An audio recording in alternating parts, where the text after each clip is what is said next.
परमेश्वर के धन्य नाम की महिमा हो। प्रभात मनन के सत्र 2819 में आप सभी का बड़े प्रेम के साथ स्वागत करता हूं। आइए आज के मनन के लिए हम पढ़ते हैं प्रकाशित वाक्य अध्याय 5 पद 5। इस पर उन प्राचीनों में से एक ने मुझसे कहा, मत रो, देख यहूदा के गोत्र का वह सिंह जो दाऊद का मूल है उस पुस्तक को खोलने और उसकी 7 मोहरें तोड़ने के लिए जयवंत हुआ है। मोहरबंद पुस्तक के महत्व के बारे में हम शनिवार के हमारे मनन में देखे थे।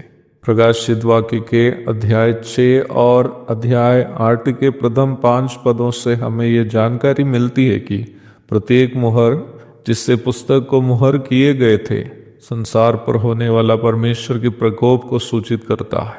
निम्न मोहरों के बारे में हम अध्याय 7 एवं 8 में पढ़ने वाले होने के कारण अभी उस पर चर्चा करनी मैं नहीं चाहता।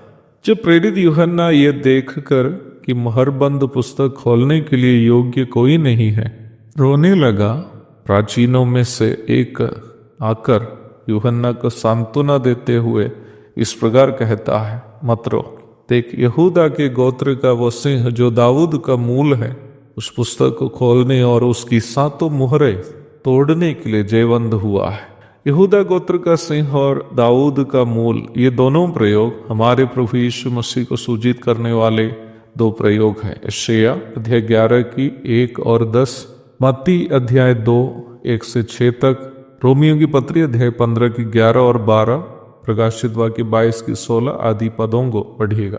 मोहरों को तोड़ने का यीशु मसीह का योग्यता न्याय करने का प्रभु के योग्यता को सूचित करता है। यूहन्ना अध्याय 5 की 27 से 30 तक के भाग में हम प्रभु की वाणी को इस प्रकार पढ़ते हैं, वरन उसे न्याय करने का भी अधिकार दिया है इसलिए कि वह मनुष्य का पुत्र है। इससे अचंभा मत करो, क्योंकि वह समय आता है कि जितने कब्रों में हैं वे उसका शब्द सुनकर निकल आएंगे। जिन्होंने भलाई की है वे जीवन के पुनरुत्थान के लिए जी उठेंगे, और जिन्होंने बुराई की है वे दंड के पुनरुत्थान के लिए जी उठेंगे। इसके पूर्व 22 से लेकर पदों में भी हम इस प्रकार पढ़ते हैं, पिता किसी का न्याय नहीं करता परंतु न्याय करने का सबका पुत्र को सौंप दिया है, कि सब लोग जैसे पिता का आदर करते हैं वैसे ही पुत्र का भी आदर करे। जो पुत्र का आदर नहीं करता वह पिता का जिसने उसे भेजा है आदर नहीं करता।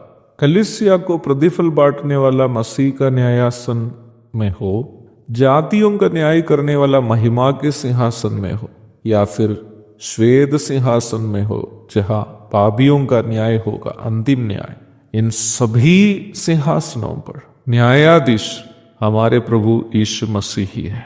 2 कुरिन्थी 5:10, मत्ती 25 की 31, दानियल 7 की 9, प्रकाशित वाक्य 20 की 11। वास्तव में यीशु मसीह के नाम सुनकर पगला जाने वाले सभी असंतुलित मानसिकता के लोग ये नहीं समझ रहे हैं कि एक दिन उन्हें यही प्रभु के आगे हिसाब देने के लिए खड़ा होना पड़ेगा। आज हमारे देश में भी चारों तरफ मसीही प्रचारकों पर हमला चल रही है। 2 महीने के पूर्व मैं और हमारी टीम बिहार में पूर्णिया जिले के एक गांव में प्रचार प्रसार करते समय कुछ लोग हमें गाली देने और मेरे साथियों पर हाथापाई करने का साहस किए। उन असामाजिक तत्वों के द्वारा इस घटना के वीडियोग्राफी करके फैलाए थे। वीडियो देखकर कई लोग मुझे संपर्क भी किए थे। मैंने जितने भी लोग मुझसे संपर्क किए उनसे बस यही कहा कि मसीह के लिए बेइज्जत होने के लिए जो अवसर मिला उसे मैं एक सौभाग्यता समझता हूँ। प्रभु की महिमा हो कि जिस गांव में हमारी बेइज्जती करके हमें लौटाए थे उसी गांव में प्रत्येक सप्ताह हम 2 मीटिंग वर्तमान में कर रहे हैं। बृहस्पतिवार को बाइबल अध्ययन सभा और रविवार को एक सामूहिक सभा। यीशु मसीह का प्रचार और कलीसिया का बढ़ोतरी को शक्तिशाली रोमी सम्राट लोग रोक नहीं पाए।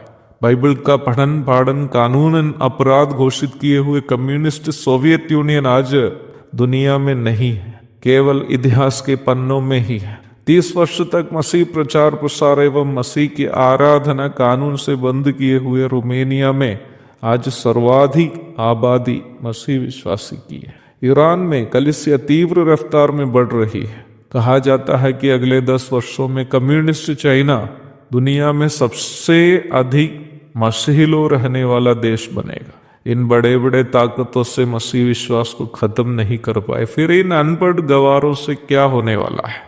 परंतु एक दिन जब वे ये जानेंगे कि मसीही प्रचारकगण वास्तव में उन्हें मसीह के उस बड़े प्रकोप से जो उन पर आने वाले थे उन्हें बचाने की कोशिश कर रहे थे, वास्तव में वे कितने दुखी हो जाएंगे।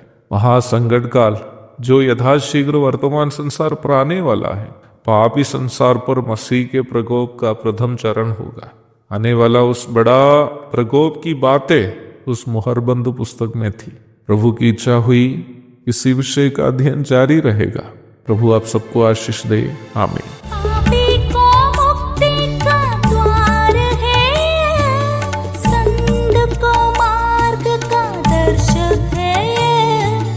विश्वास जो करते हैं